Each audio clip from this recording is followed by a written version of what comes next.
नेपाल प्राकृतिक सम्पदाले भरिपूर्ण सुन्दर कृषि प्रधान देश हो। नेपालको कुल भूभागको करिब 20% जमिनमा खेती गरिन्छ भने यहाँका 60% भन्दा बढी मानिसको रोजीरोटीको प्रमुख आधार कृषि नै हो।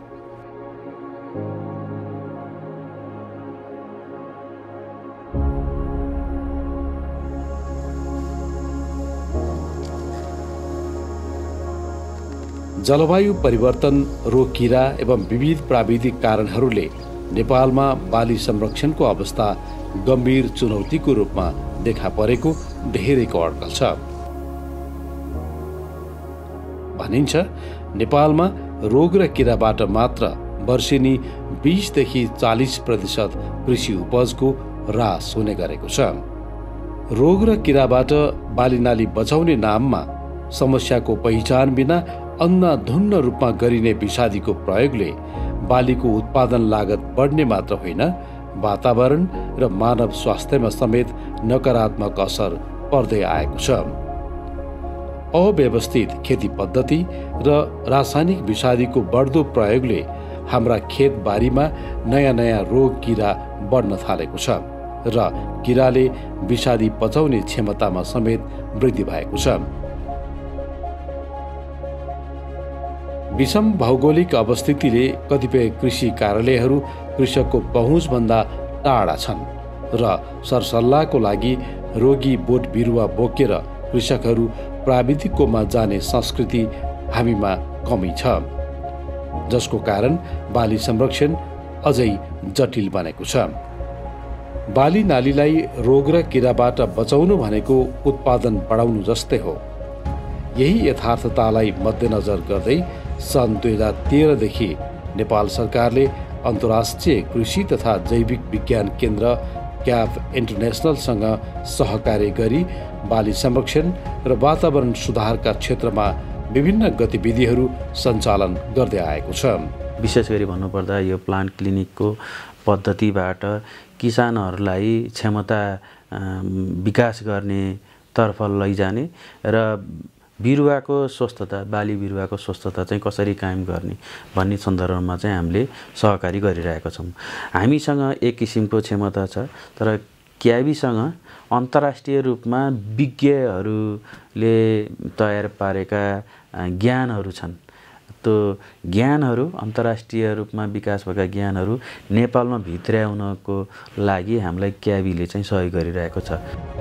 क्यावी एक गैर नाफामूलक अन्तर्राष्ट्रिय संस्था हो जसले कृषि, पर्यावरण र जैविक विविधताका क्षेत्रमा अनुसन्धान, ज्ञान प्रसार र सेवा प्रदान गर्दै आएको छ। यस संस्थाको मुख्य उद्देश्य नै साना किसानहरूको आय र खाद्य सुरक्षामा सुधार गर्दै जैविक विविधता संरक्षण र दिगो कृषि विकासलाई प्रवर्धन गर्नु हो। यस संस्थाले नेपालमा बाली संरक्षण सम्बन्धी तालिम र गाउँमै गएर कृषकहरूको बालीमा आइपर्ने समस्याको जाँच गर्न अधिकृत स्तरमा र अगुवा कृषक स्तरमा प्लान्ट डाक्टर तालिम दिई स्रोत व्यक्ति परिचालन गर्दछ, जसले खेतबारीमै कृषकहरूको बाली निरीक्षण गरी बाली संरक्षणका सुझाव दिन सक्छन्। क्याबी in collaboration with the PQPMC, Ministry of Agriculture and Livestock Development, Government of Nepal, have started plant clinic models. That is our flagship program called Plantwise during 2013 to support the national extension functionaries in providing the sustainable agriculture practices to smallholder farmers in producing the healthy crop and losing less of what they produce due to crop pests and diseases. We trained plant protection officers or the extension officers as a plant doctors, and in turn they will conduct a plant clinics. So plant clinic concept is a novel model in such a way that the farmers will bring samples, disease or pest samples to these plant clinics. The plant doctors identify what is the problem and provide sustainable agriculture practices in reducing those or managing those problems to these farmers in Nepal. We initiated the first round of our training after carefully selecting the IPM facilitators, and they were then exposed to the plant-wise modules of pest diagnosis and management. Subsequently, there was a success to some extent, and the IPM facilitators were able to conduct the plant clinics, which helped us recently in last year to take up one pilot with the group of farmers and see how the new plant clinics can be established through this network. सन् 2024 को सुरुदेखि नै जिल्ला IPM कृषक सङ्घ चितवनले यस वर्ष क्याबीसँगको सहकार्यमा नेपालका कृषि उत्पादनको हिसाबले महत्त्वपूर्ण 3 जिल्ला चितवन, मकवानपुर र काभ्रेपलाञ्चोकमा वातावरण मैत्री बाली संरक्षण पद्धति प्लान्ट क्लिनिक अर्थात् बाली उपचार शिविर सञ्चालन गर्यो। किसानको खेतबारी र गाउँ टोलमै रोग र किराको पहिचान गरी फलोमै तत्काल रोग किराको उपचार विधि सिकाइदिने यो शिविर कृषकहरू र स्थानीय जनप्रतिनिधिहरू बीच निकै नै लोकप्रिय बन्यो। यहाँ चाहिँ किसानहरूले आफ्नो समस्या भएको बिरुवा लिएर आउने हो र उहाँहरूले आउने बित्तिकै चाहिँ पालोमा आफ्नो पालोमा जचाउने जाने हो। हामी एउटा किसानलाई 10 मिनेट भन्दा बढी समय लिँदैनौँ। उहाँको समस्या कस्तो छ त्यसलाई हामीले कसरी पहिचान गर्ने र के सुझाव दिने भन्ने मात्रै हाम्रो टार्गेट हुन्छ। यहाँ कुनै भाषणहरू हुने हुँदैन। त्यसकारणले उहाँहरूले कुदेर बसिरहनु पनि पर्दैन। उहाँहरूले आफ्नो चाहिँ नाम दर्ता गरेर उहाँहरूको पालोको आधारमा हामीले उहाँहरूको बिरुवा जाँच्ने भएको हुनाले उहाँलाई दिनैभरि बसिरहनु पनि पर्दैन। उहाँको गाउँमै गएर सेवा दिने भएको हुनाले उहाँलाई झन्झट हुँदैन। चितवनको भरतपुर महानगरपालिकाबाट सुरु भएको बाली उपचार शिविर चितवनको रत्ननगर नगरपालिका, माडी नगरपालिका र खैरहनी नगरपालिकामा गरी 40 स्थानमा सम्पन्न भयो।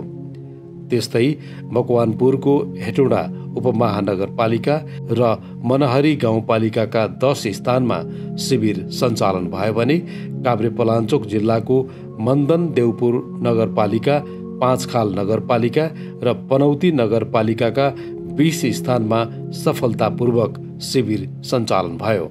सबै शिविरहरूमा तालिम प्राप्त प्लान्ट सहजकर्ताहरू, केन्द्रीय प्लान्ट क्वारेन्टाइन तथा व्यवस्थापन केन्द्रका बाली संरक्षण अधिकृतहरू, स्थानीय निकायका कृषि कार्यालयका अधिकृतहरू, स्थानीय जनप्रतिनिधिहरू र कृषकहरूको उल्लेख्य सहभागिता थियो।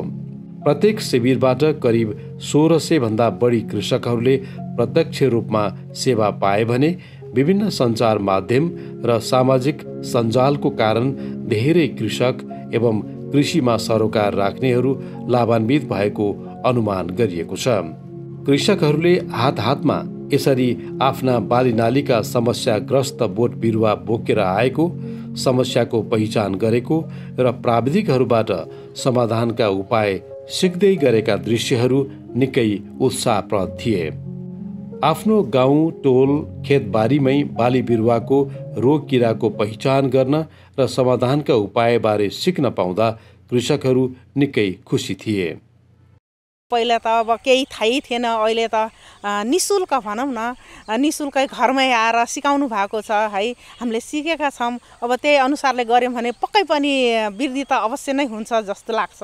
हामीलाई वहाँ जान परेन, यहीँ आएर हामीलाई धेरै सल्लाह सुझावहरू दिनुभयो। कुन आलुमा कस्तो किसिमको रोग लाग्यो भने यो छर्नु, औषधि भेन्टामा हरेक किसिमको बाली बिरुवामा उहाँहरूले फरक अनुसार त्यो दिनुभयो, उपचार गर्ने तरिकाहरू दिनुभयो उहाँहरूले।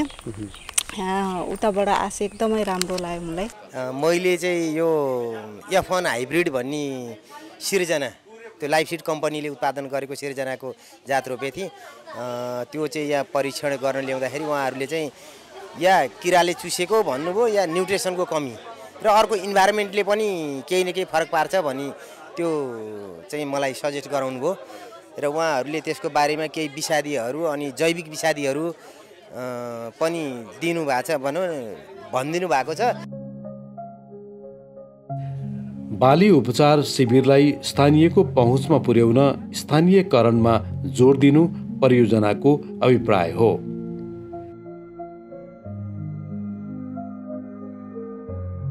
धेरैजसो रोग किराको पहिचान शिविरमा र जटिल प्रकृतिका समस्याहरूको खेतबारीमै गएर बाली उपचार गरिने कार्यक्रम भएकोले पनि यो अभियान प्रभावकारी भएको स्थानीय जनप्रतिनिधिहरूको ठम्ब्याइ रहेको छ।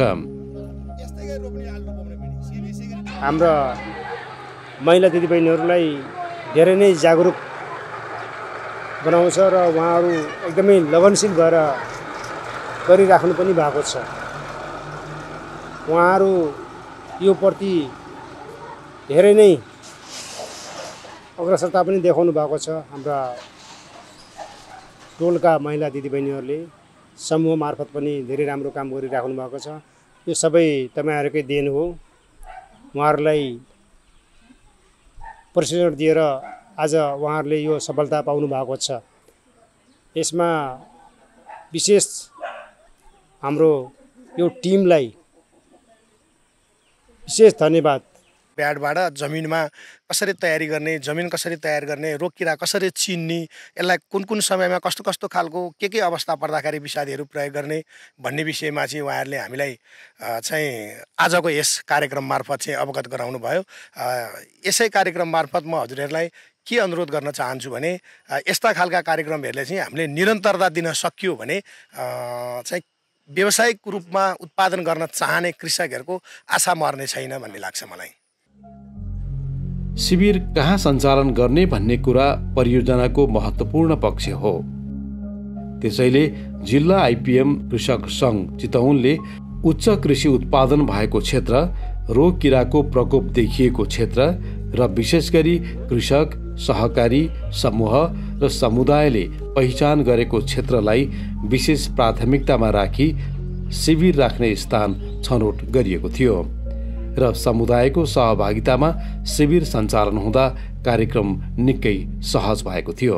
बालीको उपचार पनि हुँदो रहेछ है भन्ने कुरा चाहिँ कतिपय ठाउँहरूमा चाहिँ बाली उपचार शिविर सञ्चालन हुँदो रहेछ भन्ने कुरा चाहिँ त्यो ज्ञान पनि नभएको किसानमा पाइयो र यस्ता शिविरहरू गाउँमा एकदम दूर दराजमा रहेका किसानहरूको चाहिँ खेतबारीमै गएर फिल्ड भिजिट पनि गर्दाखेरि उहाँहरू असाध्यै यो कार्यक्रम त यति प्रभावकारी रहेछ, हाम्रो चाहिँ यो सरकारले चाहिँ किन यस्तो गर्न सकेन होला भन्ने त्यस्तो किसानहरूको पनि किसानहरूमा एकदम भित्र अन्तरात्मादेखि नै उहाँहरूले खुसी व्यक्त गरेको चाहिँ यो 3वटै जिल्लाहरूमा काम गर्दाखेरि एउटा अनुभव चाहिँ बोटल्ने एउटा अवसर पनि पाएँ। यो त यति प्रभावकारी छ कि तपाईँको जुन जस्तै यो रासायनिक मलको बिक्रीले गर्दाखेरि मान्छे किसान हैरान भएको अवस्थामा हाम्रो आइपिएम पद्धतिले अथवा यो बाली शिविरमा पनि आवश्यक परेको कुराहरू हामीले मल बिउसम्म मल जल पनि बनाउन सिकाउने काम हुनाले यो अत्यन्त प्रभावकारी छ। यो चाहिँ एकदम प्रभावकारी तरिकाले नेपाल सरकार, स्थानीय सरकारले पनि सोच्नुपर्ने कुरा चाहिँ मैले देख्दछु। अहिलेको युग सूचना प्रविधिको युग हो। कृषकहरूले पनि सूचना प्रविधिको भरपूर फाइदा उठाउन सकुन् भनेर परियोजनाले मोबाइल एप प्रयोगको अवधारणालाई अघि सारेको हो।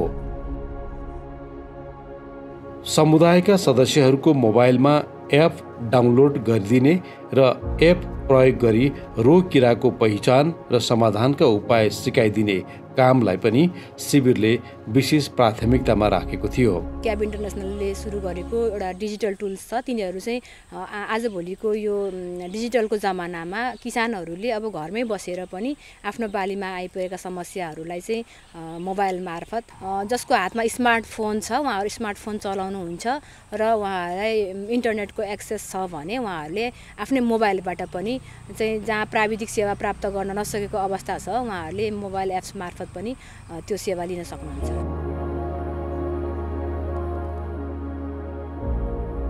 मोबाइल एप किसानलाई विशेषज्ञको परामर्श लिन र डाटाबेस प्रणाली मार्फत तथ्याङ्क सङ्कलन गर्न महत्त्वपूर्ण हुने बताइन्छ।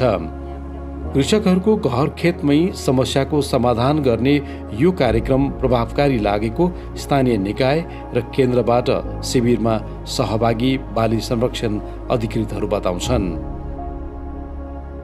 किसानहरूलाई चाहिँ यसरी शिविर चल्दो रहेछ भन्ने पनि थाहा भइसकेपछि उहाँहरूले आफ्नो रोगी बोट बिरुवाहरू जे छ आफ्नो बारीमा त्यो ल्याएर समाधान खोज्न आइरहनु भएको हुन्छ र नियमित रूपमा चाहिँ हामीले बाली उपचार शिविरहरू ठाउँ ठाउँमा सञ्चालन गर्यो भने चाहिँ त्यसको चाहिँ महत्त्व नै हुन्छ र कृषकहरूलाई पनि फाइदा र त्यसले गर्दाखेरि चाहिँ रोग किरा नियन्त्रण हुँदै जाँदाखेरि चाहिँ उत्पादकता पनि बढ्ने उत्पादन पनि बढ्ने कुराहरूमा चाहिँ बाली उपचार शिविरले चाहिँ एकदमै राम्रो भूमिका निर्वाह गरेको देखिन्छ। 2081 मङ्सिर 29 गतेदेखि पुस 3 गतेसम्म कृषि वन विश्वविद्यालय रामपुरले कृषि मेला तथा प्रदर्शनी आयोजना गरेको थियो। उक्त प्रदर्शनीको अवसरमा जिल्ला आइपिएम कृषक सङ्घ चितौनले एएफयूको एन्टोमोलोजी डिपार्टमेन्टसँगको सहकार्यमा बाली उपचार शिविर सञ्चालन गरेको थियो, जुन शिविरको कारण जिल्ला आइपिएम कृषक सङ्घ चितौनले उत्कृष्ट कामको सम्मान समेत प्राप्त गरेको थियो। किसानलाई बाली संरक्षणबारे विविध प्राविधिक सहयोग पुर्याउने यो कार्यक्रम नेपालका छरिएर रहेका ग्रामीण क्षेत्रका साना र सीमान्त विशेष गरी महिला कृषकहरूको लागि ज्यादै फलदायी रहेको सबैको बुझाइ छ। यस प्रयासलाई अझ सशक्त र देशव्यापी बनाउन हामी सबैको हातेमालो आवश्यक छ र नेपाल सरकारले आफ्नो नीति तथा कार्यक्रममै प्लान्ट क्लिनिक समावेश गरिदिँदा वातावरण संरक्षण र दिगो बाली संरक्षणको संस्थागत विकास हुन जाने मात्र नभई देशको आर्थिक समृद्धिमा टेवा पुग्नेमा दुई मत हुने छैन।